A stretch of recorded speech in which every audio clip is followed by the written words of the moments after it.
Superior Court of Cobb County is now in session. The Honorable Reuben Green presiding. Thank you, Sheriff. Thank you, sir. Good morning. Good morning. Good morning, ladies and gentlemen. Welcome to Veterans Court. We are going to start this morning with the Pledge of Allegiance, followed by the Invocation. Then we got a couple of special guests with us today, so we're going to get right into the program. So if you remain standing, and we're going to have Sergeant Major Ernie Hines, United States Marine Corps retired, our Veterans Court mentor or coordinator, is going to lead us in the pledge. Please join me. I pledge allegiance to the flag of the United States of America and to the republic for which it stands, one nation, under God, indivisible, with liberty and justice for all. Man, I just want to cheer after that. Boy, that sounded good. All right, please have a seat. Have a seat. All right, I'm Reuben Green, the Chief Judge here in Cobb, and I have the privilege and honor of presiding over our Veterans Court. And this is our 11th graduation, so it's an exciting day today. That's right, that's right. It's okay to clap. And folks, feel free to come on in. It's perfectly acceptable to clap in Veterans Court, so it's also acceptable to take photos. So feel free to take photos if you'd like as we're going through the proceedings today. It's going to be a special day. I'd also be remiss if I didn't say Happy Valentine's Day, since it's Valentine's Day today, so it's a great day. We're going to start with our invocation. It's going to be led today by Chaplain David Goldstrom. He's a Navy veteran. He enlisted in the Navy in 1984. He served for 10 years in the Navy. I don't hear much. Y'all are kind of quiet out there today.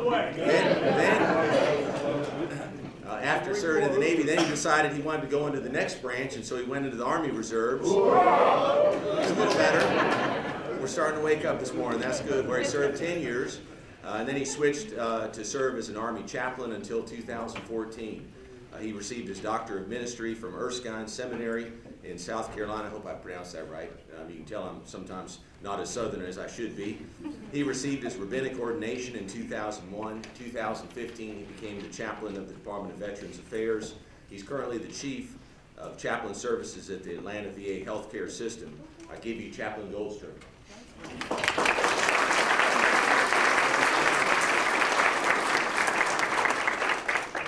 Thank you. I appreciate that hula. A medical doctor was enjoying a much-needed and much-deserved vacation with his family aboard a luxury cruise liner. One morning, he was strolling the deck when he noticed quite a commotion at the other end of the ship. He inquired of a passing steward what the cause of that commotion might be.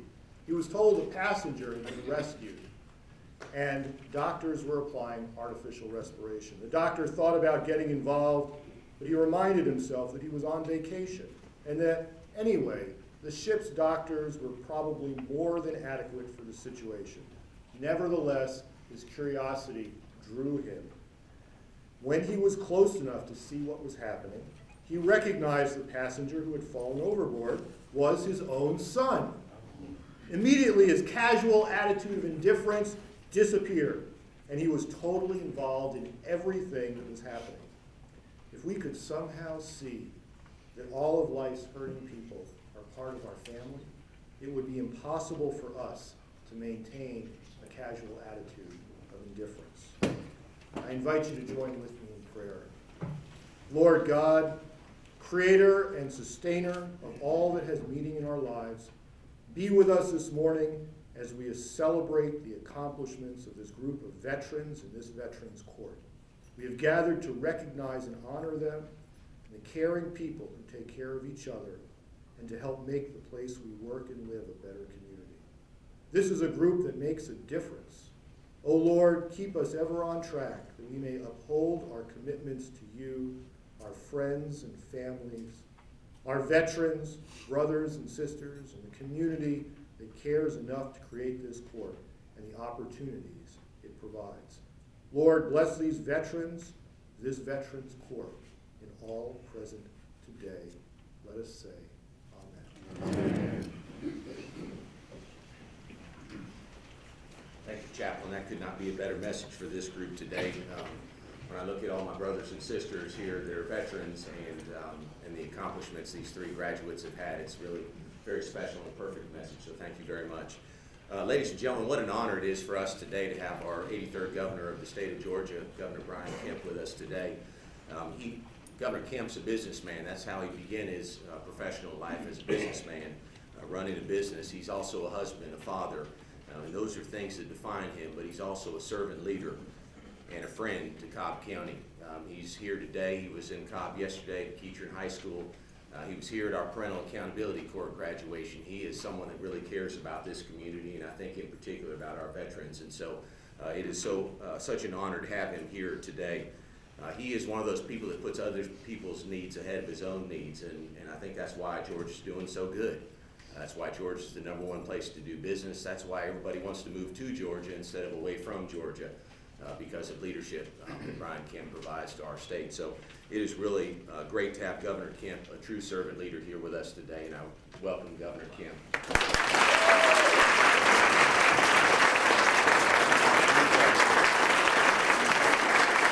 Thank y'all very much. Thank you so much, Judge Green, for that. I was just thinking, you know, I've been in office just a little bit over a year, and kind of looking back at the diary of that, if you will, probably some of the coolest events I've been to and most exciting events have been right here in this courthouse and in this courtroom. So it is great to be back in Cobb County for the second day in a row, and I certainly appreciate that message as well, Chaplain, and I want to thank you all and Judge Green for allowing me to celebrate the great accomplishments with you and these graduates today. I know that your loved ones and fellow veterans are very proud of you. And on behalf of the great state of Georgia, I want to thank each of you for your service to our country. And I want to thank all those veterans. I know we have a lot of active duty folks in here, members of the Guard. Thank you all as well for your service. We are very grateful. You have made the sacrifices to defend our freedoms, and they have not gone unnoticed. And it's certainly an honor for me to be here to celebrate with you. I've been frantically trying to write down everybody I'm seeing that I need to recognize today. But I did want to mention a few. Congressman Loudermilk, Barry Loudermilk and I have served in the legislature together. We have served together in our different roles when I was Secretary of State and certainly now as Governor. We had a great visit. I think that was either last week or the week before. I've got so much going on, it's hard to tell, but I just appreciate his friendship, his strong leadership in Washington, and I know, like you, I'm excited because I'm getting to go home today. I haven't been able to do that much to Athens, and it's good to have you back home, Congressman.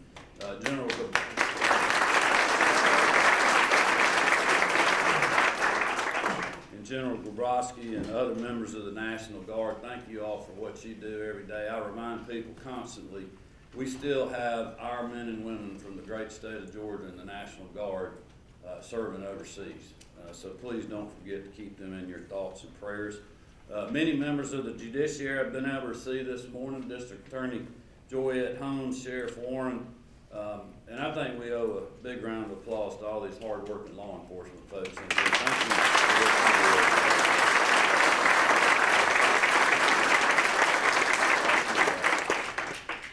And I know there are many other distinguished guests that are here, so thank you all for really turning out to support these veterans and the work that they have done and what they will continue to do. You know, just yesterday I visited Emory Healthcare, the Veterans Program, and learned a great deal about all the resources our state offers veterans who are facing challenges as they come home. And certainly the Cobb Veterans Court is certainly no exception to that. This unique program offers our men and women in uniform who struggle with addiction, PTSD, and a host of other issues the important opportunity to regain control and become productive members of society. And each of the veterans in this room have served our country dutifully and honorably. Where others would run out, you all would run in, and doing that on behalf of the freedoms and the values that we hold dear. That is something that no American should take lightly, and we certainly owe all our servicemen and women every ounce of support that we can give them while they serve overseas, but also when they return back home. The state of Georgia is a state that believes in second chances, and this ceremony is a great example of that fundamental truth. By participating in this program, you have taken a crucial step to care for yourselves as well as your loved ones. And I am proud to stand with you all today as you take the next step on your journey to stability and success. No matter where life takes you when you leave today, please know that our family has your back. We pray for you daily, and we couldn't be more grateful for you all and all of those who have served and continue to serve our state and our country. I want to thank Judge Green for your dedication to this important cause, and to all of the staff that's here today with the Cobb Veterans Court for your dedication to our men and women and our veterans. Each of us share a sacred responsibility to support the brave individuals who place their lives on the line to keep us safe. And together we can continue to champion our veterans and do everything we can to care for those who have stood in the gap on our behalf. It's an honor to be with you today. I look forward to watching your success in the days ahead. I want to wish you the best and thank you again. And I know that God will continue to bless you, this great state of Georgia, and this great United States that we are honored to live in. So good luck and congratulations.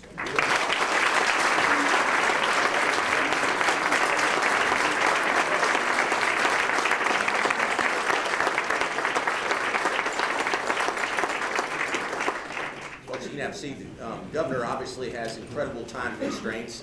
We all think we have busy lives and busy jobs, but his is exponentially higher than ours. So we're going to take a couple quick photos, and then he's going to have to move on to his next event. So first, can I get Congressman, Sheriff, and the District Attorney to come on up for a photo? And of course, the governor, please.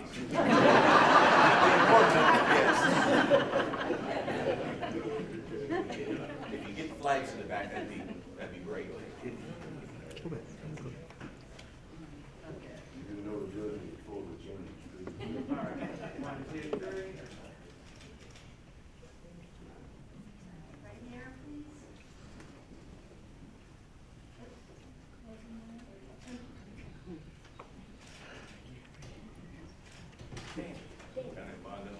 So here we go. Y'all stay here, please. You guys stay here, please. I also want to get all the graduates and their mentors. Oh, we got one more. I'm sorry.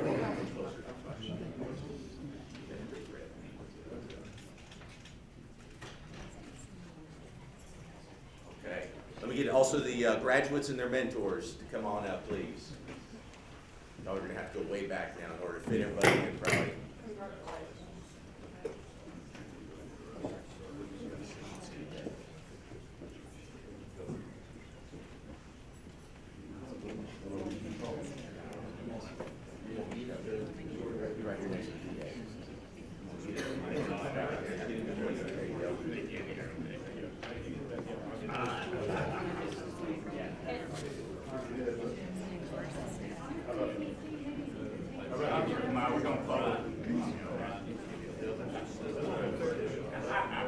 Coleman, would you guys go way back or what?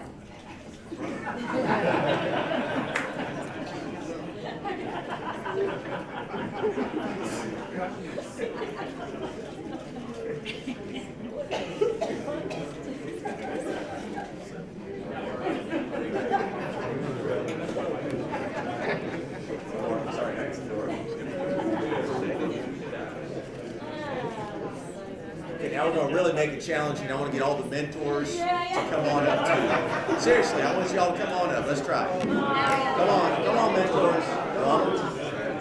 I think so. Yes. Yeah. This way. This way.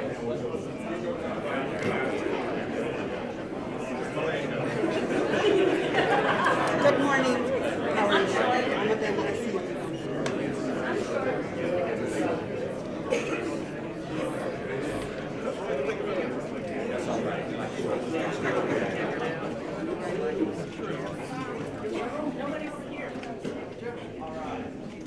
Kind of find a window, make sure you can see me. I can see you. Take off. All right.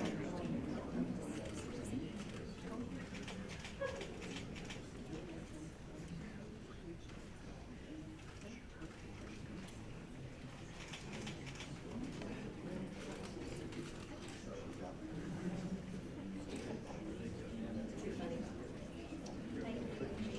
feel like paparazzi. All right, mentors, have a seat. Thank you. Don't Thank you move. very much. One more.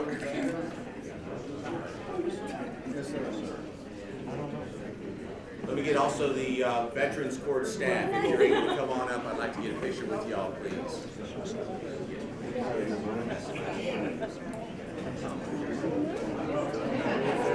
Yes, please.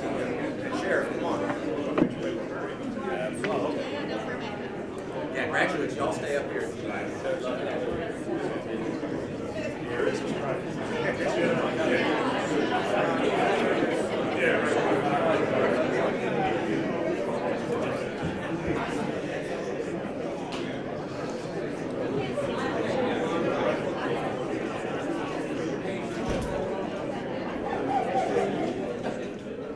All right, Ron, tell them when you sit.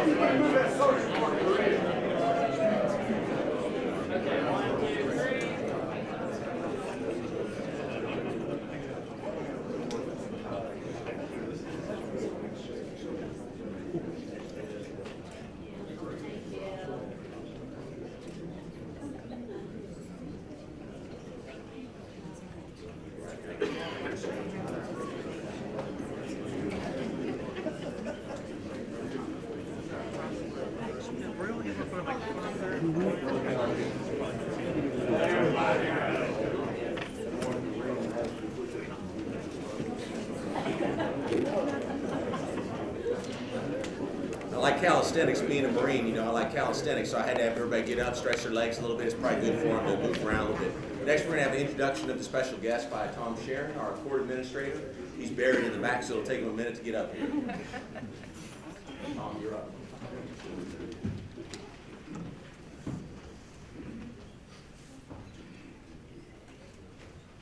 I found out several years ago when I took the position as court administrator that there would be good days and bad days. Today's a very good day for us here in the Superior Court, but there is kind of a downside to this because I get the worst job in the world, and that is to try to recognize some of our other very important guests here today. Invariably what happens is, if your name is not called, you said, well, I'm a very important person, how come I'm not on the list? And what I'm also going to invariably do is probably leave somebody out who I wanted to recognize. First, so I'd like this disclaimer first to say that everyone in this room, with the exception of the speaker, is a very important person. And I also know where my paycheck is signed by the 10 Superior Court judges, and particularly by our Chief Judge and Judge of the Veterans Court, Judge Green. So, Judge Green, thank you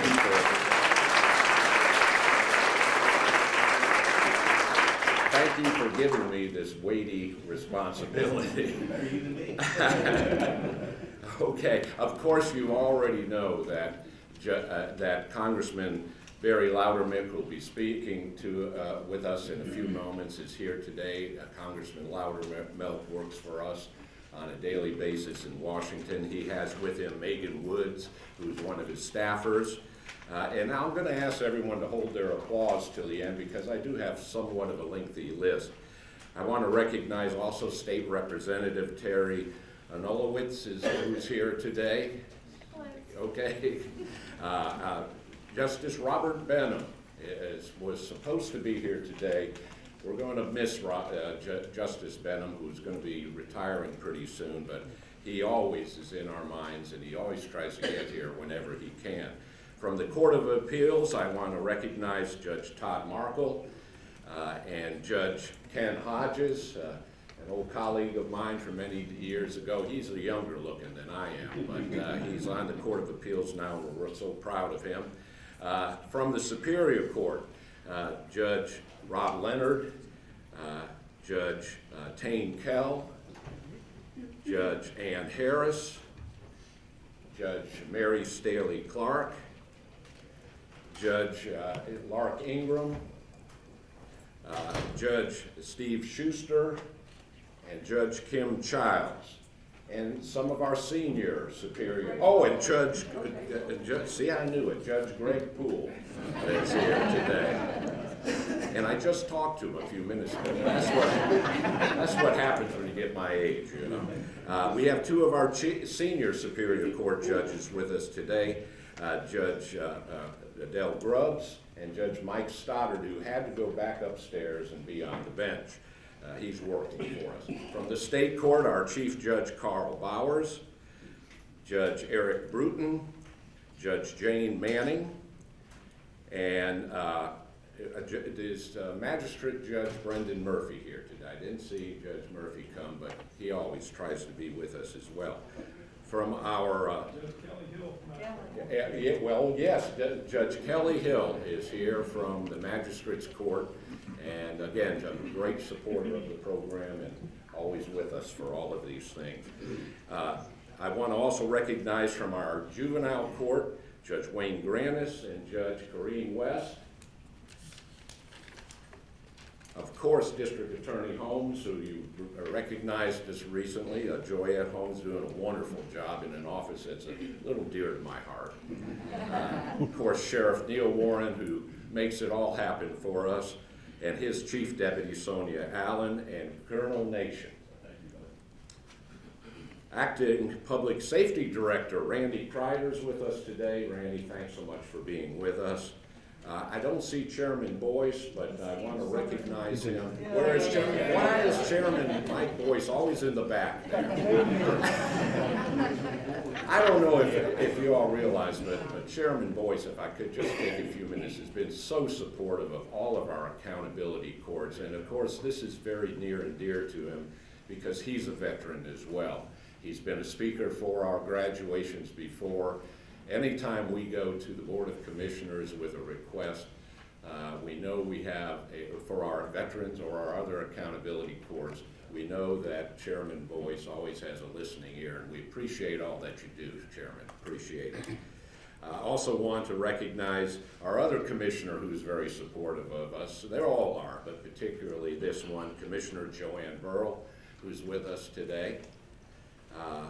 Kim Carroll, who is the Deputy Clerk of the Superior Court, is with us. Brigadier General Tom Grabowski, I think we recognized him earlier, but he's here with us today. Assistant Adjutant General of the Air Guard. Colonel Greg McPike, who's the Installation Commander for the 94th Wing Command. Colonel Dwayne Wilson from the Georgia Army National Guard. Marty Hughes, Assistant City Manager from the city of Kennesaw, our Chief Bill Westenberger from the Kennesaw PD, and Captain Mitchell from Kennesaw PD as well. And there is one other judge I want to recognize, came all the way from Fulton County. We let him come across occasionally. A friend of mine for many years, Senior Judge Jackson Bedford. And now, who have I left out? Commissioner Gamble. Oh my goodness, Commissioner Kelly Gambrell, who also is such a supporter of us. Commissioner, so great to see you. I don't know why all the commissioners are sitting in the back. You have to leave. Oh, you have to leave, okay. Anyways, thank you, Judge Green. I'm going to turn it back over to you.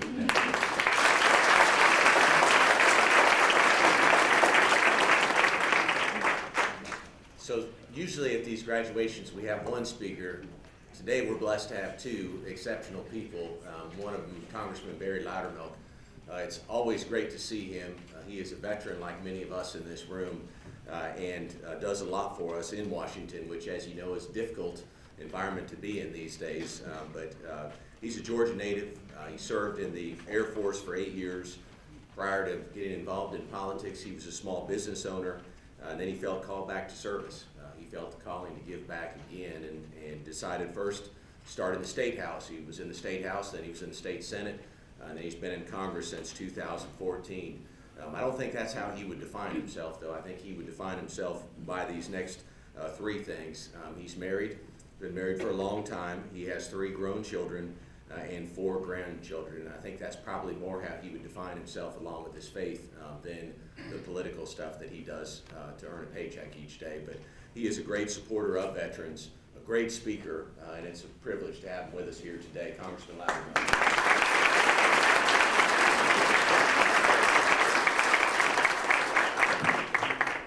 thank you. Thank you for the opportunity to be here and celebrate this moment with you. I'll just be honest with you, I'm just glad to be home. I was telling somebody earlier, as soon as the wheels touch down in Hartsville, my blood pressure drops significantly because it's a difficult time. It's a difficult time. But as I was sitting here and I was thinking about several accomplishments that we have made in Congress and in Washington, D.C. over the past several years, one of those that we have been talking about and promoting the most is criminal justice reform. And as we were sitting here thinking, I was like, but we did it in Georgia a long time ago. We kind of paved the way to be where we are today, that the nation is actually looking at Georgia as a model to how we can do criminal justice reform. And I'm really excited about it because the judge was exactly right. The things that are important to me are the things that's important to you. It's that family, it's community, because community is really the forefront of our nation. It is the strength of our nation. And I appreciate what was said earlier. The most important people and the most influential people in this room are not the ones on this side of the podium, it's the ones on that side of the podium. And you're the ones that have the influence. Look, John Adams made a statement that I think is something we need to latch on to today. He said, our Constitution is only fit for religious and moral people. It is wholly inadequate for the government of any other. What he was saying was government exists to ensure the protection of rights. And if you have a moral people, they respect the rights of each other. And you can have little government. I think of it as this way. I love small courtrooms. This is a beautiful courtroom. But when our churches are big and our courtrooms are small, that's a correlation that speaks a lot to the strength of the community. But I can bet, because there are a lot of cities that I visit, there's a lot of countries you go to, and they judge the strength of their nation by the size of their government buildings. The strength of America has been always judged by the strength of our community, not the size of our buildings. And I think that's what resonates here today, is it's the community coming together to help those, and to help people to not only get back into society, but to make their lives stronger. I appreciate all the service, everyone here, and especially the veterans that are here today and those that are graduating today. I'm extremely proud. And I love the inter-service rivalry. I mean, we have the Air, General, you and I the only Air Force here? I mean, we got oh yeah, there we go. I have figured out all place I go. I come to Marines are just few and the proud. There's always the Air Force is the ones that's like, you find a few out there. Look, it reminded me of something that happened a few years ago. The first year I was in Congress, I kind of let myself go a little bit. I was about 50 pounds heavier. I wasn't in the best shape ever. But Claire Bartlett on our staff had taken me out to Dobbins, and we were there. And she wanted to introduce me to these guys.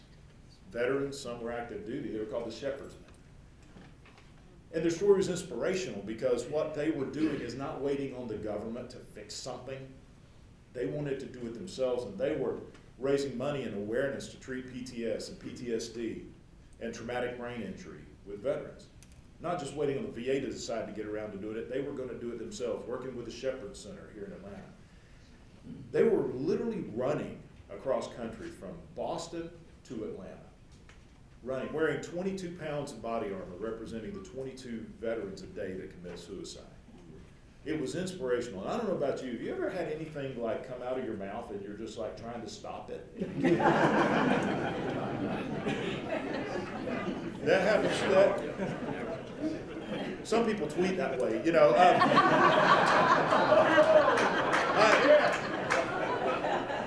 I speak that way sometimes. So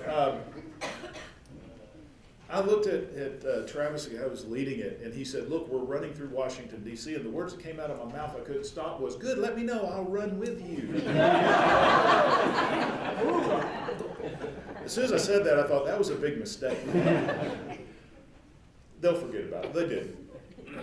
When they came through Atlanta, they were all hyped. We met out at Arlington, the Iwo Jima Memorial, and there was about 20 of those guys. I mean, I was moved, I was motivated, a little bit nervous, and so we had an opportunity to talk, and try to do a little motivational thing. So we start running. And they cut it down. We're only gonna run a couple miles. But as we're running, I had these three guys running with me, and everybody else was ahead, but everybody's kind of keeping pace. I figured it was a slower pace to let me run with them. And so as we're going, I just start chatting. I asked one of them, I said, so what do you do? He said, well, I'm a medic in the Army. I was like, hey, that's cool. My dad was a medic in the Army during World War II. And in the European theater, we talked a little bit, so I looked at the next guy. I said, what are you? He said, I'm a corpsman in the Marine, in the Navy, signed the Marine Corps. I'm like, okay, I know a corpsman's a medic too. So that's the third guy. What do you do? He says, I'm a medic in the Army. I said, are all these guys medics? He said, no, just us three. I said, so the medics are running with me because I'm a 50-something-year-old congressman. He said, no, sir, we knew you were Air Force. We figured this was the first time we ever ran.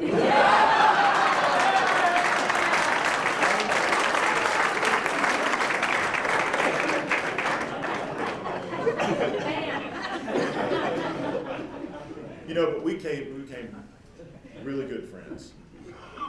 And they illustrate what's the strength of America. Is brothers helping brothers, sisters helping sisters, families, community. That's what we need to replicate in Washington. People ask me all the time, why? Why are you serving in Congress, especially today? And so it's something my dad taught me. He was a medic, landed at Normandy in D-Day, went all the way through the Battle of the Bulge. One of the most humble men I ever met.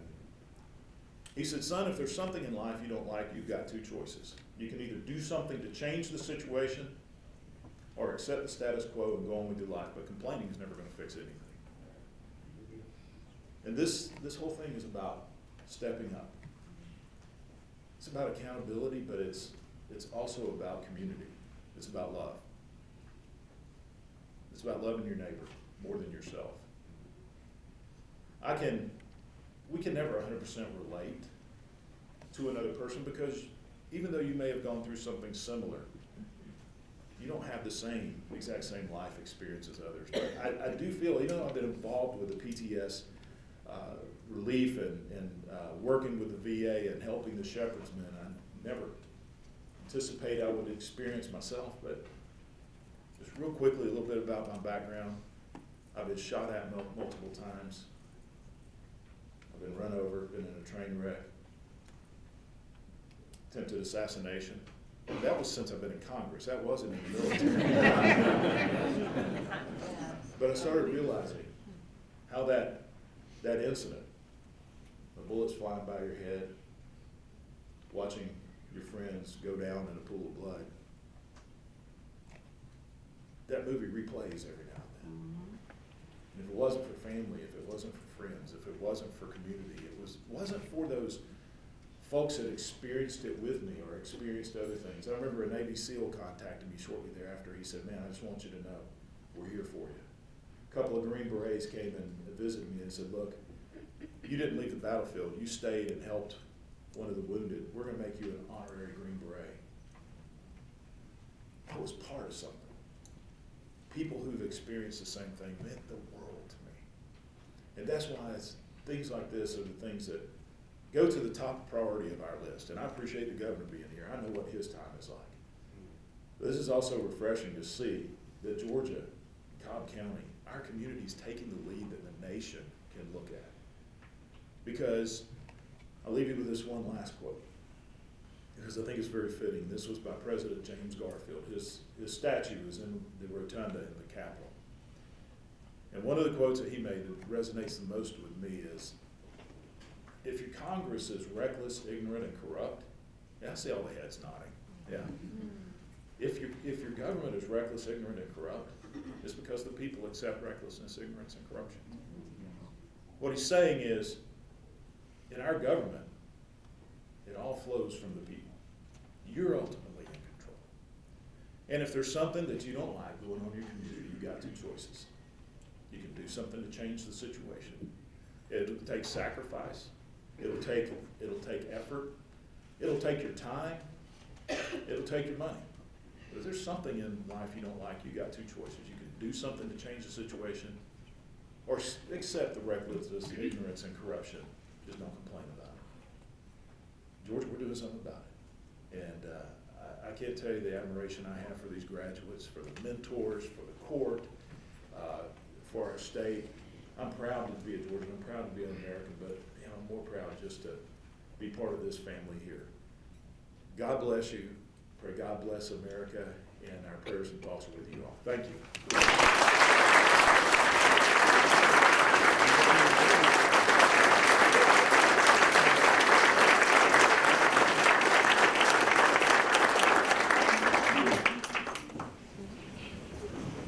Very inspiring words, Congressman. Thank you very much for being here and for your words. It really means a lot to us. It means a lot to these veterans that are here today. To have you with us and your presence here is very powerful and moving for all of us, so thank you. Anytime I've got a captive audience, and for those of you all that have been here before, you've heard me talk about our accountability courts, really brag about how great our accountability courts are and the staff that make these courts move so smoothly and help all these people that are going through these programs. So if you've been here before, this is a reminder. If you are new here and this is your first time at an accountability court graduation, I want to give you some information so that all of you can take this information out in the community and share it, so that hopefully these courts continue long after I'm gone, after all of our staff's gone, after all these veterans have graduated. These programs continue on because they're making a difference in people's lives, and you're going to hear about 3 of those men here today, 3 of those veterans here today.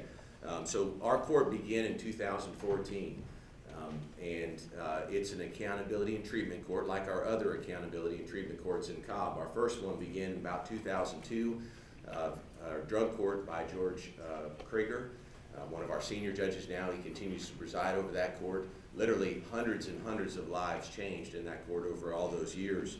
We also have a mental health court presided over by Judge Mary Staley Clark, who is here. That started, I think, in 2013. I think that's right, 2013, helping those folks that have severe and persistent mental health conditions to get through the criminal justice system and address those issues. We also have an intermediate drug court in Cobb, which is our second newest Superior Court accountability court. That's for folks that are a little bit lower need, a little bit lower risk, and that's presided over by Judge Tane Kill. And then we have our newest one is our Parental Accountability Court, presided over by Judge Ann Harris, who is here as well. And Judge Tane Kell's here too. I'm sorry, I missed. That's why I have Tom Sharon introduce folks, so I don't mess it up too bad. But our Parental Accountability Court is for parents that are not supporting their kids, to address the barriers to them supporting their children. It's better for them to support their children than for us to support their children. So, and as parents, that gives them a lot of pride as well. So that's our newest one in the Superior Court. We also have a DUI court that's presided over by Judge Eric Bruton in State Court.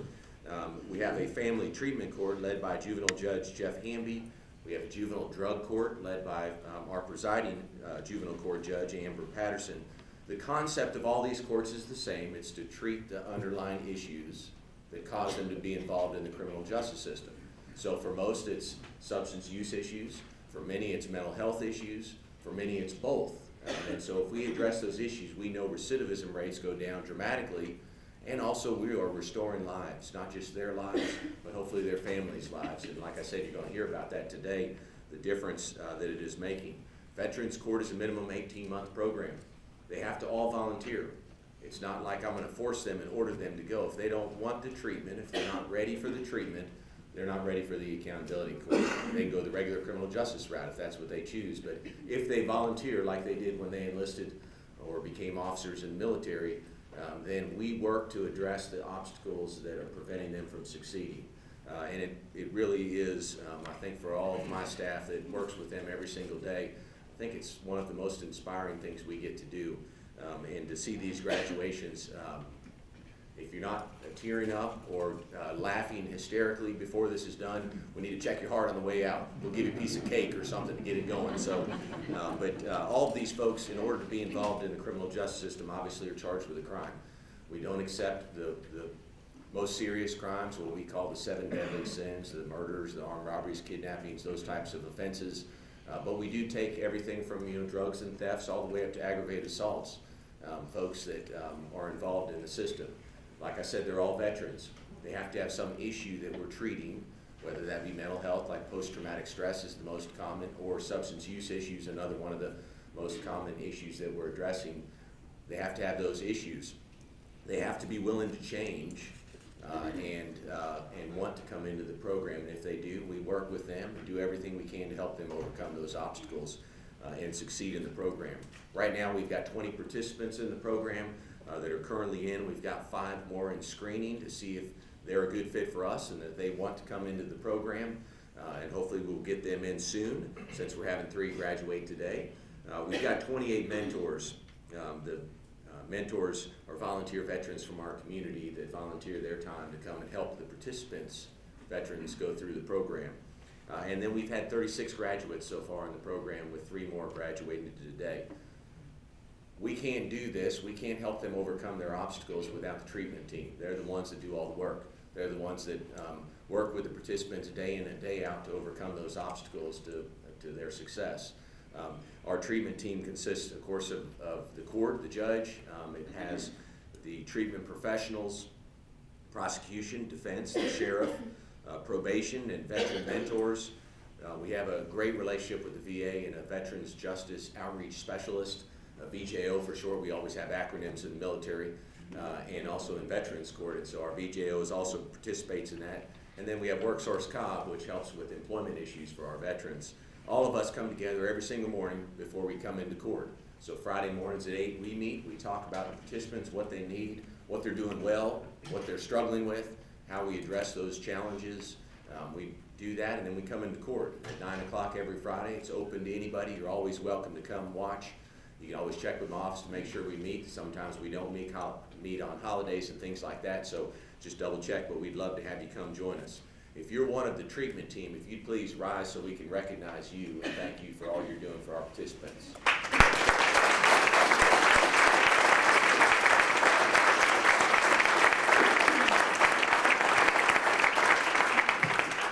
Another key to the success is the mentors. You imagine all of these mentors have not only done their military time, but most of them have had careers as well, or are in the process of careers, and yet they come back and give back to their fellow brothers and sisters in arms. And each week watching them has been one of the best parts of Veterans Court for me, to see them and the bonding that they have and the camaraderie, the teasing of each other, the different branches. You know, it's good that the Air Force occasionally jogs. That's a good thing, right? We want to encourage that athletics prowess that our Air Force guys have. So that's a good thing. And our mentors bring that structure, that comradeship, that friendship, the battle buddies. They help with the basic things. You think about when the average, for example, Marine like me, you know, you're 18 years old, you go off to boot camp, you've come from a home. Perhaps it's not a perfect home, and that's why you've gone to the military. You're searching for that family. You're searching for those connections. You're searching for something bigger than yourself. You go in the Marines or whatever branch, you spend your 2 to 6 to 10 to 20 years. You get out, and you're on your own. Suddenly, you're responsible for paying all the bills. Suddenly, you're responsible for balancing a checkbook. You got to get a job. There's not someone telling you what to do, when to do it every single moment of the day. It's different in the civilian world. Plus, nowadays, because of what we're asking of our servicemen and women, they're coming back with things as a result of their service, things as a result of what we've asked them to do. And so they're coming back with those, and if untreated, they're going to be in front of someone like me. They're going to be in front of a judge, and so hopefully we're addressing that through the VA, which does a great job when they get connected. If we get them connected with the VA, we reduce the suicide rate dramatically. Just getting them connected, just getting them involved in the American Legion and other groups gets them involved again and shows that structure and that those relationships. But our mentors also start a 501c3. We quickly learned as we came into this program that there were a lot of gaps in funding. For example, transportation. Takes at least 2 different transportation sources in order to get from here to the VA in Decatur. 2 different ones, you're riding 2 different ones. Each time you got to pay, it costs money.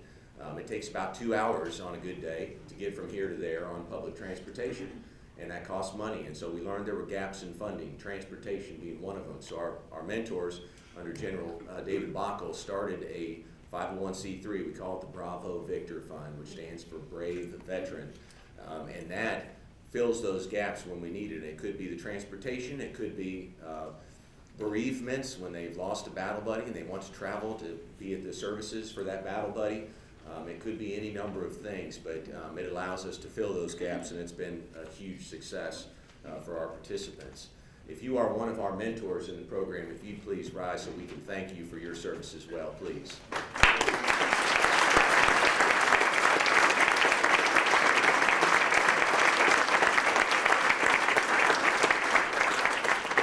Some of our mentors have come back after they've helped one veteran graduate. They've come back. If you are serving again, having had one already, and now you're on your second participant, if you'd stand up for us, or more, second or more.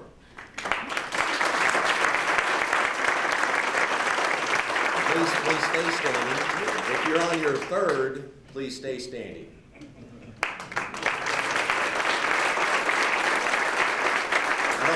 I don't think I have fourth, but if you're on your fourth, please stay standing. I think third is the max. Yes, okay, all right. You're about to move on to four, that's pretty amazing. I mean, think about that. So 18 months minimum.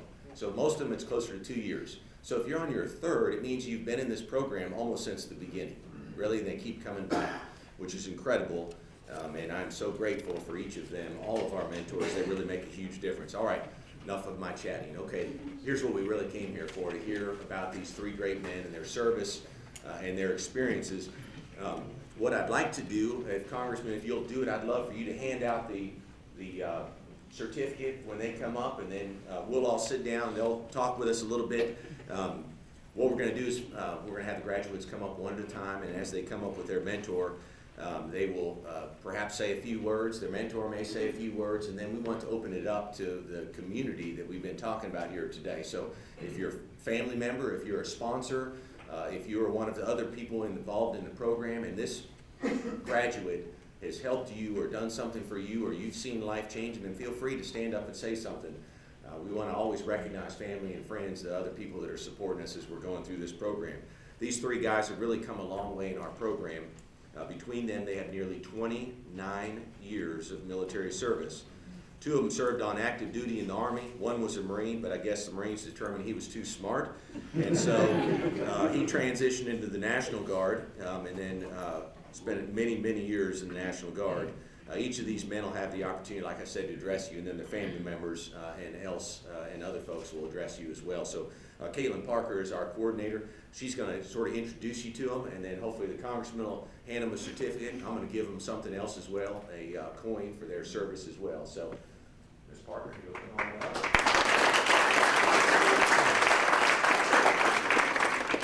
Okay, our first graduate today is Mr. Kerry Coleman. Mr. Coleman joined the Army in 2013. He was first sent to Fort Leonard Wood, where he became a combat engineer. Mr. Coleman joined the Army to be alongside his best friend, who joined in 2012. Mr. Coleman did reserves in AGR, where he traveled to 48 states throughout his career and trained with different branches, teaching them about conducting missions that required operations with combat vehicles. Mr. Coleman's military career highlights include being the youngest active soldier that conducted a mission in Poland since World War II, training with Polish and German troops, and receiving a medal from a 2-star general. Mr. Coleman's best memories of being in the service include traveling, meeting people from all over the world, and the discipline the military taught him. Congratulations, Mr. Coleman.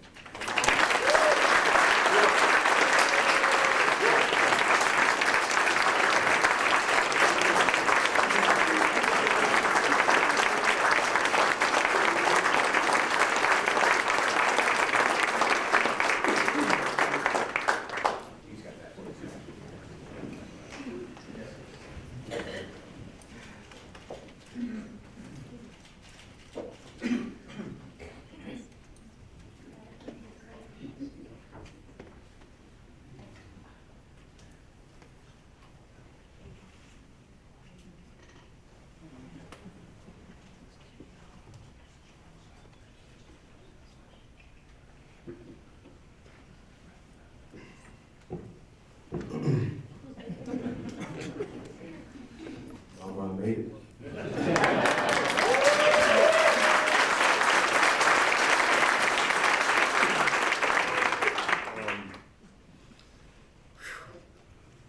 Feels special. I want to thank the American Legion. Thanks to them that I'm the well best dressed today in here.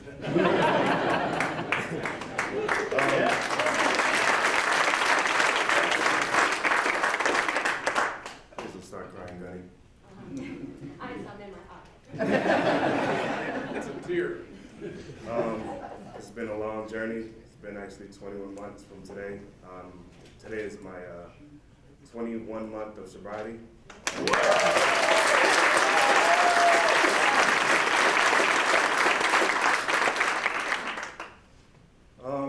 I feel amazing. I feel great. I feel like I accomplished something I never thought I would do. Looking back 18 months ago where, I was sitting there, didn't really care about this program, didn't really care to change until famous Judge Green sanctioned me. Did 24 hours in jail, felt like 24 months. Got no sleep, did about 450 push-ups that night. I was by myself, but it was God giving me a message telling me to reevaluate my life and start taking it more serious. So, as you see, I'm here today because I decided to change. I wouldn't have done it without the help of my family that's here today, girlfriend, my mom, my bosses. Boy. They say men don't cry, but I'm gonna cry.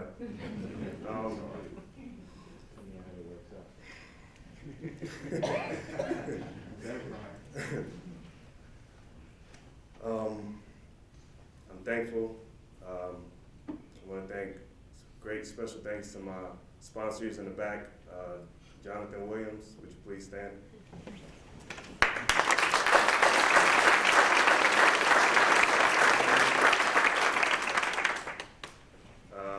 Before I get started on my speech, Mom, am I on Facebook?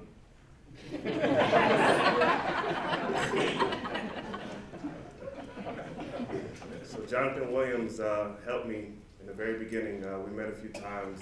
I had a sponsor prior to him who didn't really care as much to help me, to guide me through these guidelines to get me here where I am today. He took the time out to help me through step 1 to 12, even recommended me to get a sponsee, which I will work on in the future. I came a long way, man.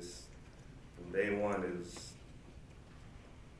I feel like I didn't know who I was until now.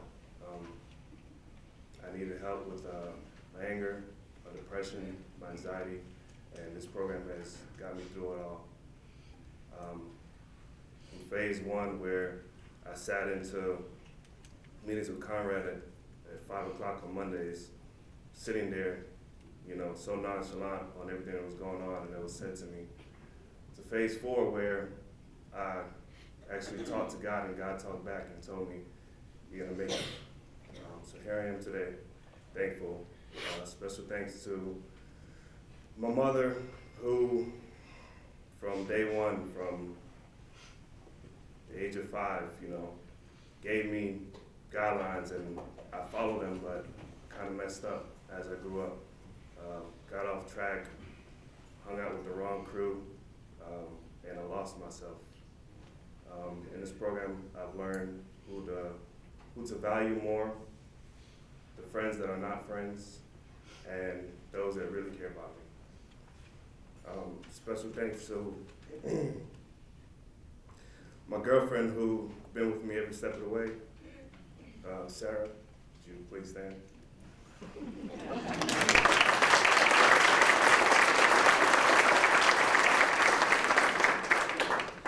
And my mentor, personal mentor, but more like a father to me, Eddie Barnett.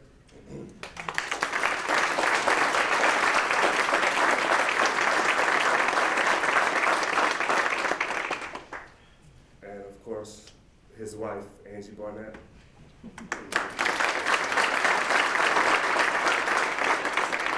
And of course, Grandma, who's hiding behind her glittery phone.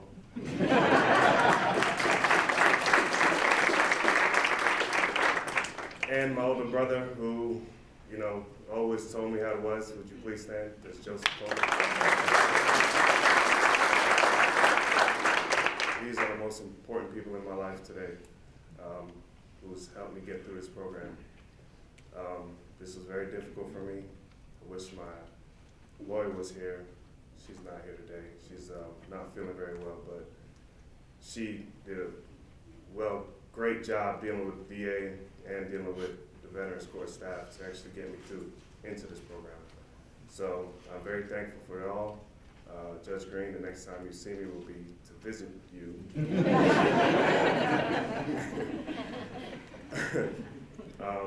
And like they say, keep coming back. Keep coming back. Thank you.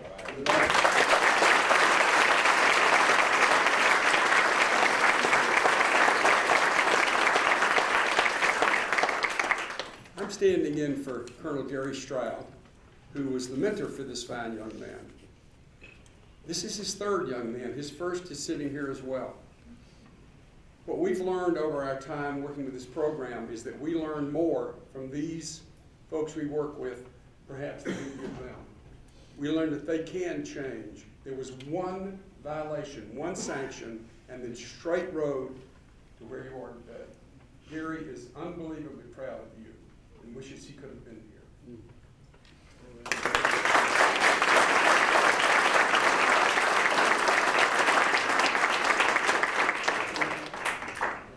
Any family or friends, feel free to say something. Yes, sir, please. You can do it right there if you want, or you can come up to the microphone. First of all, I just thank everyone. I know all the other veterans here. As an Air Force veteran, that does run. I will say this, iron sharpens iron. Yes. This young man has not only gone through the court, but he's also managed large construction projects. He stood with other men. He stood as a man among men. In our business, I cannot tell you how proud I am, but when I tell you he has carried the burden well. He's managed multi-million-dollar projects, and he's never ever wavered in his devotion to, in terms of family. He's another son to me. I just want to say thank you so much. God bless all of you in this room, and God bless the veterans that are involved here. Thank you.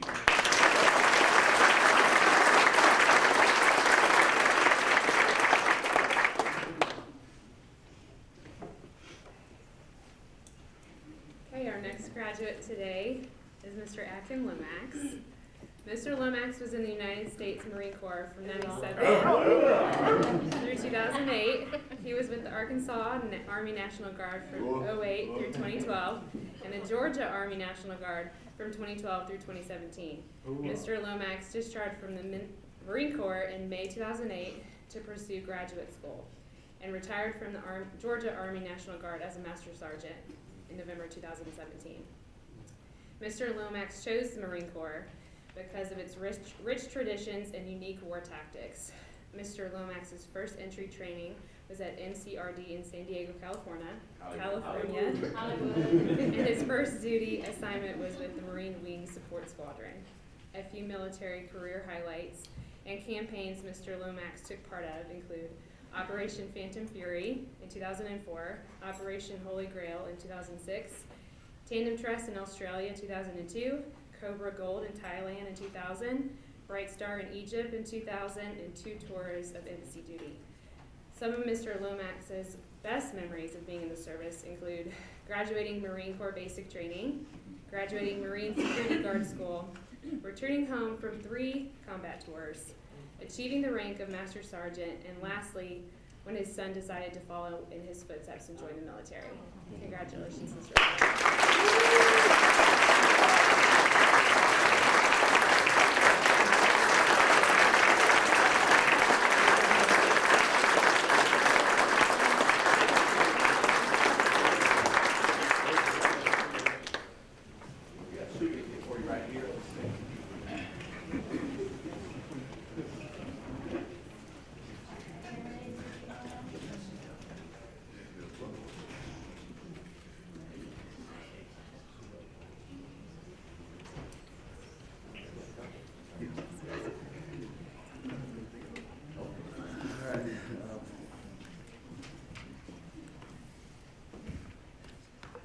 Good morning, everyone. And my friends. I wrote a speech, but I'm not going to recite that speech because the mood kind of changed. It's for the better. But first and foremost, I'd like to thank family and friends. All praises to God, and all mistakes were mine. I want to thank the American Legion, Mr. Walt and his crew. Wow, I learned a lot with them when I was at the Men's Warehouse. Thank you so much for the suit. So,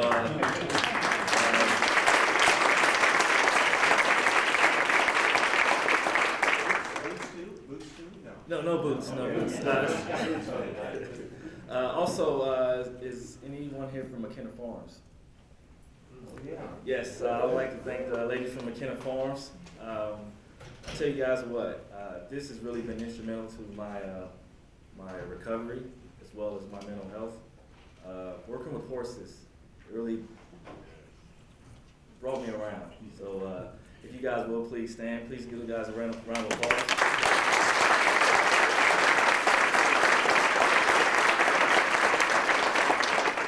And I will be coming back. Also, I'd like to thank all the military servicemen and first responders. I truly appreciate what you guys do. I know you guys have a very tough and difficult road and challenge, and I know one of the hardest things to do is sometimes to put those matching bracelets on a veteran. But we need it, you know, and thank you for everything that you've done. For all my military service people, I want to give you guys a challenge, because one thing that I failed to do was to ask for help.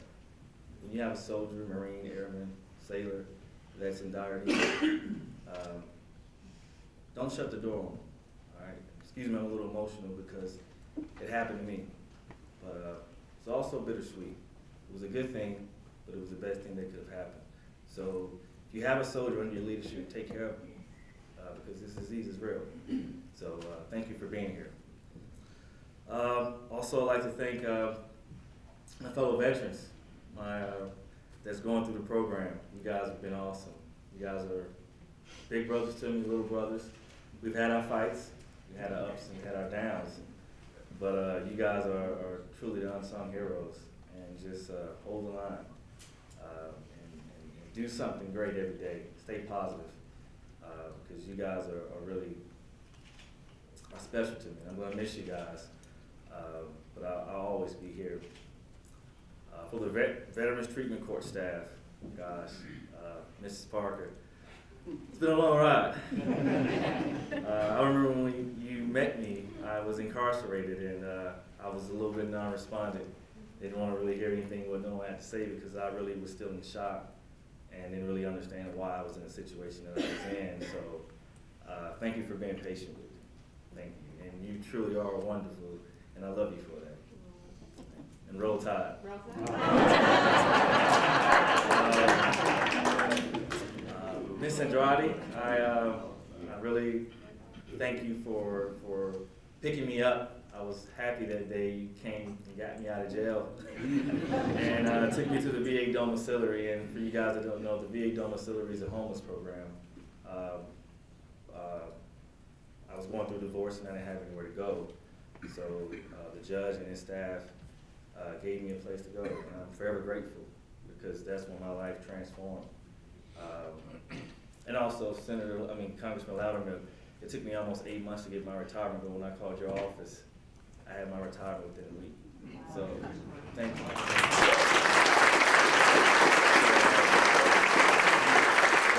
That was awesome. I'm finally glad that I got a chance to meet you. So, but yeah, so Miss Andrade took me to the domiciliary and told me what to expect, and more importantly, she gave me a vote of confidence, you know, and I was forever grateful. I got to the VA domiciliary, and I was like, wow, it was different, but that's where I really was able to pick up the pieces and became more stable. So thank you, Miss Andrade, for that. Also, I want to give special thanks to Mr. Moore. Mr. Moore, he's probably the most stylish and the most coolest attorney I've ever met. He doesn't really say much, but he's always answered his phone if I needed him, and he's always gave me great counsel if I needed him. So thank you, Mr. Moore, for that. Ms. Rogers, I don't know if Mr. Persley's here. Okay, Mr. Persley and Mr. Brown, got your name, Mr. Brown? Mr. Brown, thank you guys for everything. And one thing I always said, I don't want to stand at attention 6th and Center in front of them, you know, because I knew it was going to be a bad day, but thank God I never had to. But D. Holmes, you had a great staff. Thank you, thank you. Also, Mr. Conrad. Conrad. Mr. Conrad's like a big brother to me. He's my therapist, but we have a relationship where it's two people I always avoided in my 24-month program. It was Mr. Conrad I would try to avoid, and it's a lady by the name of Ms. Shavu. She's actually a counselor at the domiciliary. It was like, you know, they tell you to walk that line, and sometimes you try to take the path of least resistance. Well, Mr. Conrad and Ms. Shavu, you know, they always gave it to me straight, a little unfiltered, but it was what I needed. And also, I'm from deep south, I'm from the Delta, so I've always had a prejudice against people from New York. And no offense, Deputy Watts. He got a chance to know who I really was as a man, as a father, as a brother, as a son, and he reminded me something that my great-great-grandfather always told me. It was about being obedient. My great-grandfather, he's a very interesting person. He was an orphan. He grew up in Tulsa, Oklahoma in 1914, and he lost all his brothers and sisters in 1919, excuse me. So he moved us from Oklahoma to Pine Bluff, Arkansas. And he always told me, excuse me, you have to remain and stay obedient. So, excuse me, I'm sorry. So, Mr. Conrad, I've always developed a special place in my heart because you gave me a message that my great-great-grandfather gave me. Thank you. Deputy Watts and Deputy Church, I know Deputy Church has moved on. Deputy Watts reminds me of one of my old colonels. I didn't really want to get in her way, but she had a big heart. But I knew that if I was out of line, she was going to snatch it out of me. I remember when I first had my home visit, I was asleep, but I think I had my TV blaring, and I was so in shock because I was just tired and making sure that I don't really take my bedtime medicine, because sometimes I have to take medicine, sleep with a CPAP, so I don't want to really miss that knock. So she came, and I was glad she came, and I think my puppy was too. Actually, I forgot my puppy was outdoors, and they asked me where's my dog. So she was outside. So Deputy Watts, thank you for everything. Thank you for your knowledge. Thank you for your support and for taking care of us. Gosh, Cobb County got it right. They hit a home run having you in this program. Judge Green. Unfortunately, my mother couldn't be here today, but she wanted me to give you a message. She said, I really wished I could have seen that handsome man. So she told me to tell you hello and thank you, and she wanted me to stress the importance that my family have never forgotten what you and the Bravo Victor Fund has done for me when I lost my brother. So, and I was out of vacation days. He gave me the time to go to my brother's memorial, which was awesome, and I'm forever grateful for that. So thank you for your staff and for the Cobb County leadership. You guys got it right. You have the right man for the job and the right team, and unfortunately I know everything has to go, and hopefully Judge Green, one of these days when I'm in Arkansas, I'll read in the paper that you're either on the Supreme Court or with the Georgia Supreme Court Council, because your leadership has been instrumental and awesome. And thank you very much for everything, and more importantly, allow me to be a participant in your court. I don't know if my attorney is Mr. Shelton. Mr. Shelton. Mr. Shelton, gosh, he's been with me, gosh, for a while. He believed in me. He believed me, more importantly, but our conversations would be think he was a major. He's active duty. He's in the military, and I was still in the military. We would have a lot of officer and NCO talks, and when we talk, we didn't really talk about client, or it was more of just life, real life things. And I really appreciate Mr. Shelton for all your support and for just being there with me and pointing me in the right direction for Cobb County Veterans Court treatment. I truly, truly appreciate that. Thank you. An honor. Thank you, sir. And my mentor, sponsor Jesse, Jesse, thanks for everything. I think it wasn't by accident that we crossed paths, because Lord knows I had my share of sponsors where I was doing 7 to 7 because they wouldn't call me. So I think I got it right this time when Mr. Conrad told me I can go outside of, and there's no knock to Cobb County, but I wasn't really having success with sponsors in Cobb County. So I went to a meeting at the Triangle Club with a good friend of mine, and I met Jesse, and Jesse's also a veteran. And he really helped me out. It took me 3 times to get through the steps, but I promise when I worked with him, I was able to comprehend and understand in ways where it was just awesome. So thank you, Jesse, for everything. You're always my brother. You're the only person that gave me some deer meat this year. So I've had plenty of deer chili for the last 2 or 3 weeks. So thanks a lot. Before I get into, I want to thank a special person that has really been there for me. When I had my issues with the branch of service I was with, they kind of shut the door on me. But I had a good friend from Fort Bragg, and it's an interesting story about this person. I was in, out on the Trabille, or on the Syrian-Jordan border. And we don't really, it's the Wild Wild West. They send the Marines out to the Wild Wild West. And there was this only female on a log pack. I said, gosh, what'd you do you pissed somebody off to be here. And she was, the mail, money, cigarettes, anything you need. She was, like the walking PX, and also just a good soldier. Master Sergeant Shanteri Scott, would you please stand?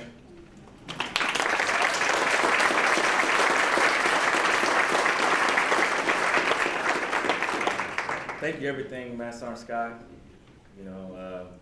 You've always competed with me.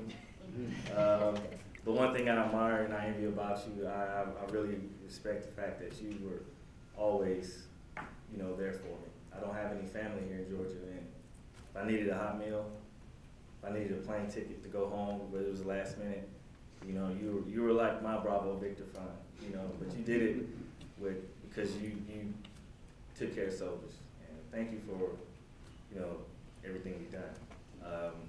Furthermore, I'll just make it real quick. I know that was a lot of thank yous, but I stand here today as a different person because I'm in a more of a rest and digest state. I used to be in flight or fight because of just the up-tempo and the performance that was instilled in me. So now I like to say I'm a tennis ball. You could be the tennis ball or the egg. I bounce back. And I bounced back because I was in a program of Veterans Court. But I did have my share of moments where I was that egg. And that wasn't a good feeling. It cost me a lot. It cost me a marriage. It cost me a family. Cost me my career. But I believe that was destined, and that was supposed to happen, because I wouldn't be here today if I didn't experience those things. So I just want to thank everyone again for being here, for the unwavering support. My fellow veterans, keep your head up.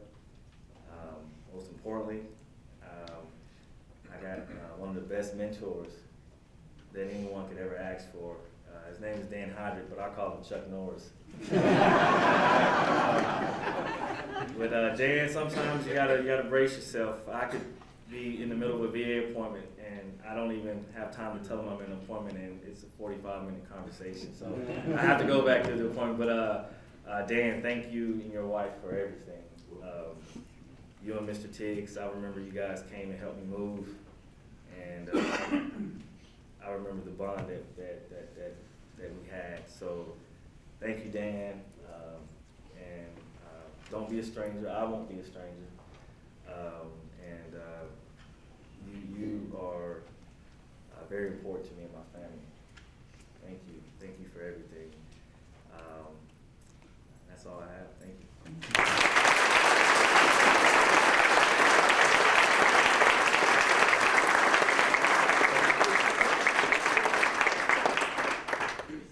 I'll be brief.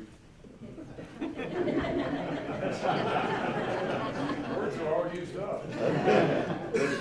Thank you all for coming, and happy Valentine's Day. This is a good man. I'm an old Vietnam veteran, and I've shared a lot of stories with him, tried to figure out what the other side is like. I got in this program when I lost my nephew to 22 a day. So I understand bringing him out, bringing him back. When we were in the bush, I'm an old ground pounder, we had a thing we would say, when you're just too tired to continue, you had enough, you're done, you'd say, ruck up. You'd hear it come down the line, ruck up, we gotta go. Another couple of clicks, no worries.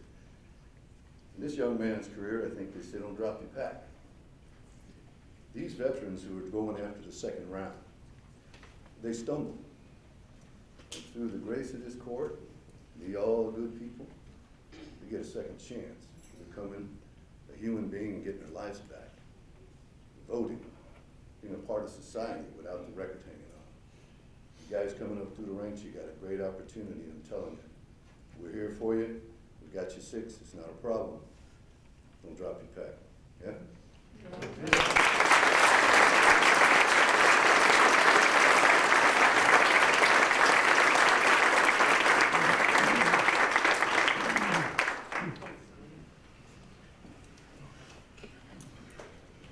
Graduate today is Mr. Timothy Tiggs. Mr. Tiggs joined the Army in 1979. Whoa. He chose the Army because of his rich family tradition of his father and his brother serving in the Army. Mr. Tiggs' first duty assignment was in Germany with the 1st of the 6th Mechanized Infantry, part of the 1st Armored Division. 2 years later, he transferred to the 101st Airborne Division at Fort Campbell, where he finished out his last 2 years of enlistment. Mr. Tiggs' career highlights include getting to learn about other customs from soldiers from the NATO countries while serving in Europe, and having the opportunity to visit Checkpoint Charlie at the Berlin Wall. Mr. Tiggs discharged from the military in 1983. His best memories of being in the service include graduating from primary non-commissioned officer school, graduating air assault school at Fort Campbell, and jungle warfare school in Panama Canal Zone. Congratulations, Mr. Timothy Tiggs.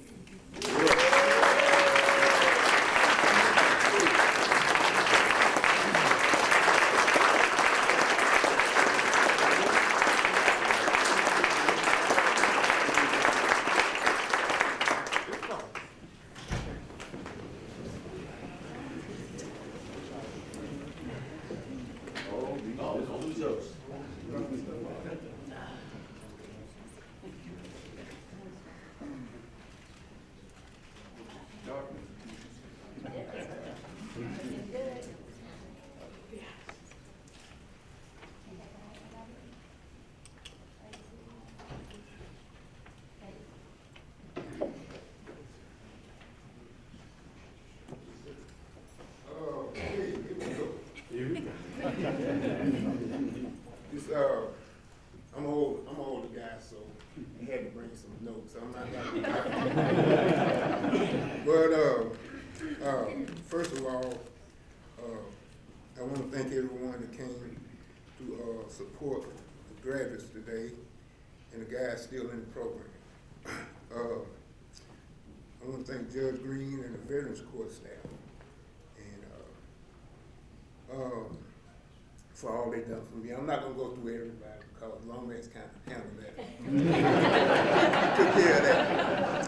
Kind of hard coming behind Low Man. But I want to thank everyone for everything you did for me. But I do want to make a special thank you. And there's a little story behind this. When I first came in the program, I got saints. I can't really remember. Maybe 3, maybe 4. Anyway, I was having some memory issues, and it was frustrating, and I had to deal. I was trying to deal with that, and I think this one person kind of took me up under her wing. I think she saw the struggle I was going through, so she would always give me these little yellow stickers with the notes, so I could remember when I got home. But Miss Parker, I appreciate everything you did for me, and it really helped out a lot. So, and what I want to do, I know this pink, and it's got a ribbon, and it's a little sticker. And it's Valentine's Day, but she ain't no Valentine's. That's somebody else's job. But, you get it.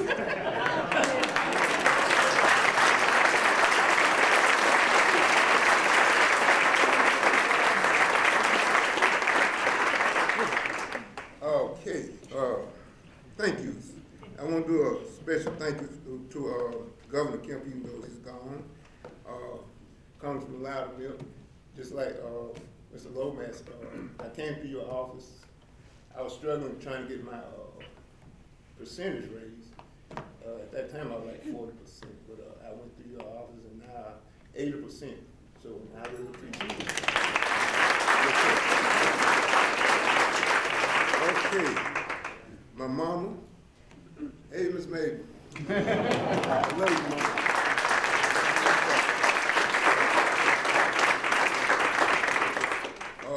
My sponsor, Carl Wasaki, and his wife, Miss Christina. Stand up, Carl.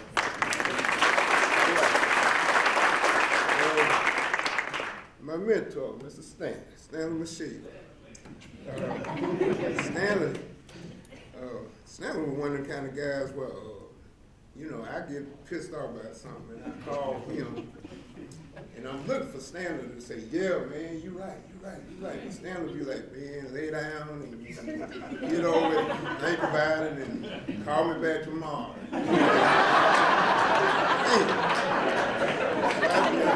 Man, he ain't following the script. But Stanley, he's been there for me, and I really appreciate it. We've been out to eat a couple times, and he always calls me to check on me. I appreciate you, sir. Thank you, sir. Okay, my very special friend, Judge Greg Cobb.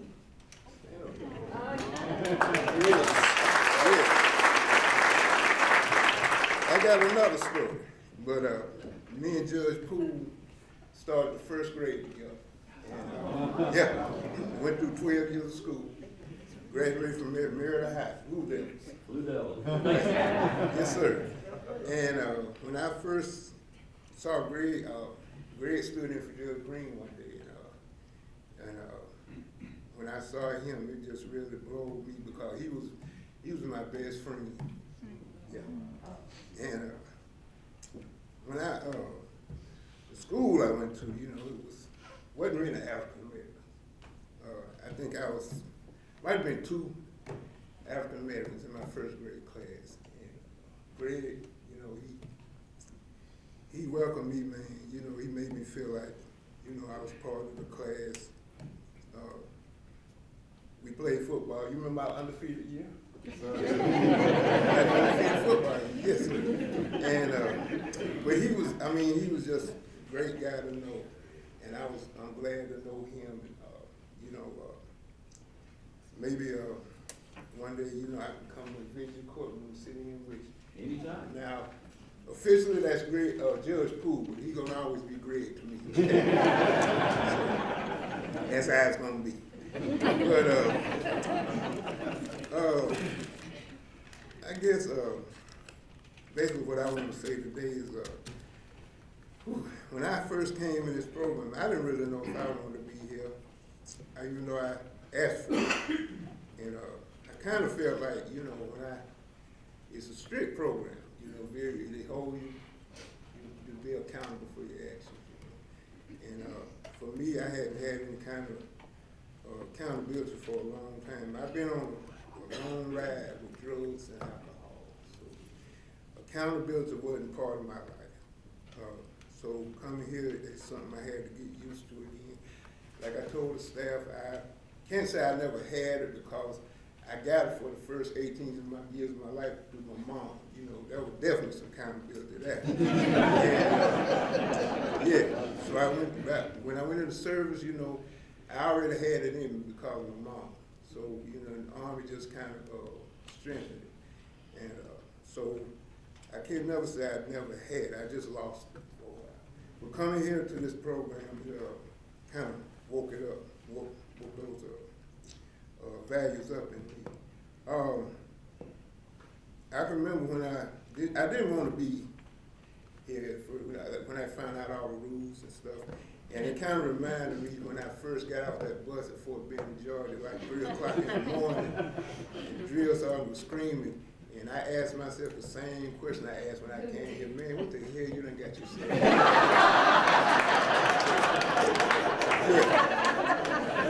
The same thing.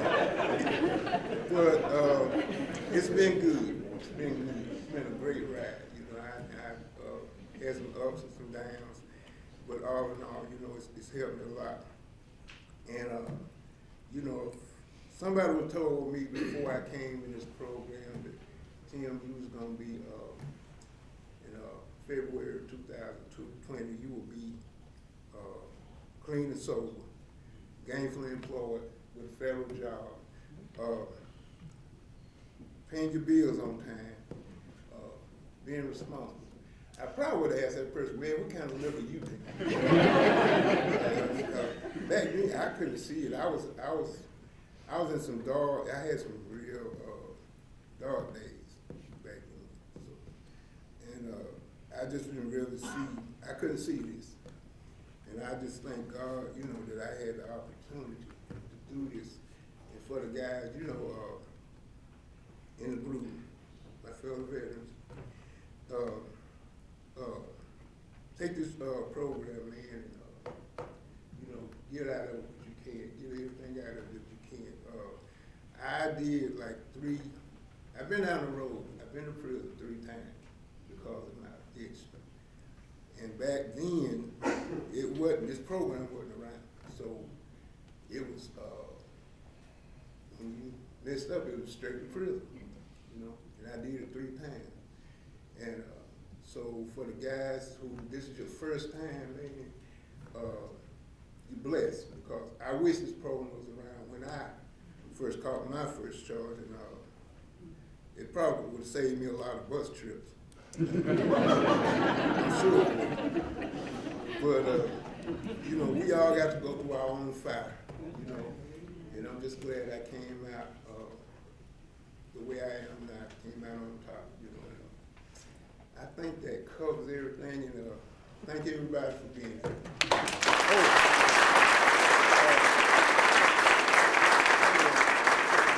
Thank you for the suit, American Legion.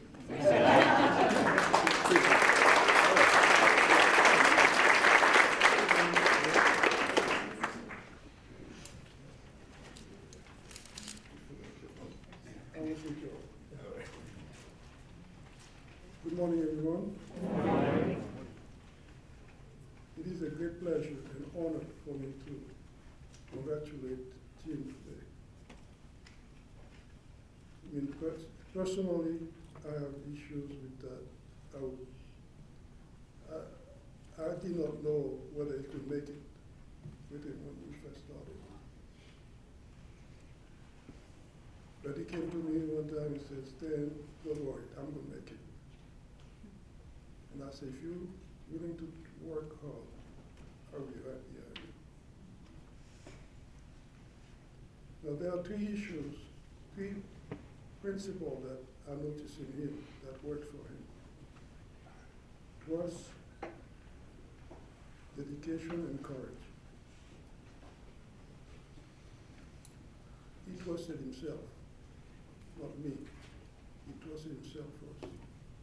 I will make it, Stan. Don't worry, they support me, and he had my support. He trusted the team that worked for him, with him. He trusted Judge Green. I'm really pleased to see the way you engage the troops here. Give me great courage to come to court and see your dedication to that. Your dedication, you was dedicated. You had courage to make it happen. He also trusted the network that worked for him, that worked with him. You are part of this network. Every one of you today support him. From the time he got the job at the VA to the time I look at him today, I say, man, you look sharp. I would joke about Barry King. Most of you know that about Barry King. But you look sharp. There's something about him that struck me. Every time I come to his door, he reminded me of my little brother, my younger brother.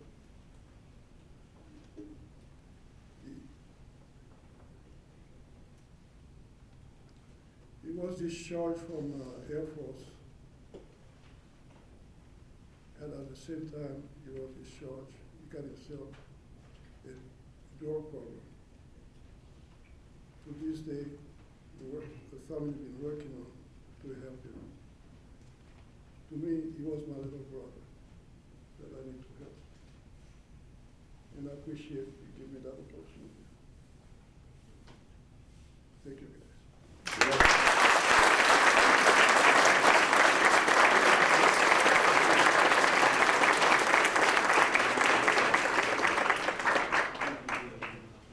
Mr. Tiggs, stand fast. Thank you. I want to tell you about this man. This man worked at Burger King while he was in the program.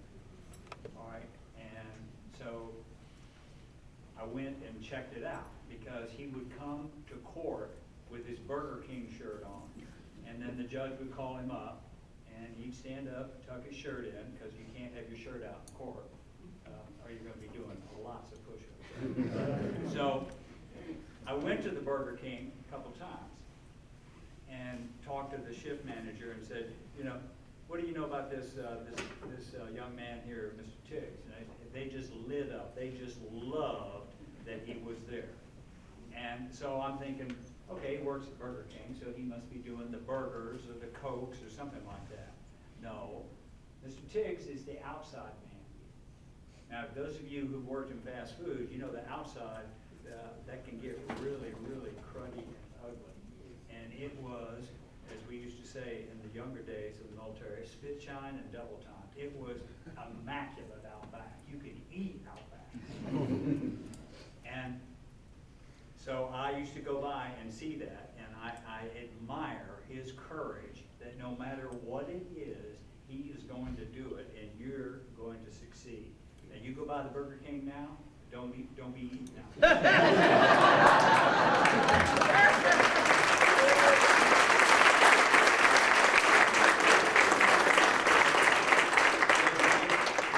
Yes. Point of order. Yes. I would just want to say, every now and then I fill in for Judge Green, and it is my job when I do that not to screw up.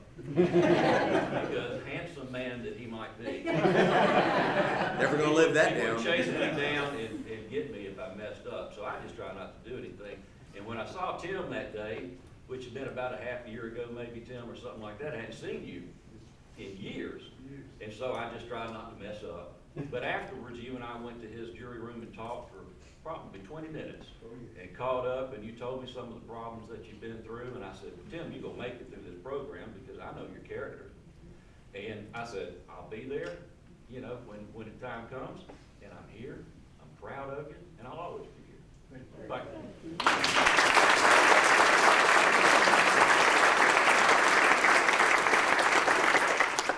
We had one other special guest that I wanted to recognize that arrived that has really been a leader in the legal community for many, many years and a role model to many of us as judges, and that's Justice Benham, who's here today. So thank you for being here.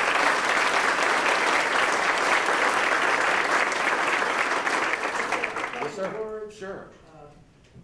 I've been to several of these graduations, and I get teary-eyed. But I didn't get teary-eyed when the governor called me and he said, we need to do something about drugs in this state. And he asked me if I would chair the governor's commission of drug awareness and prevention. And this program and all of these programs came out of that governor's commission. I'm proud of this program because this is the best program we have in the state. So,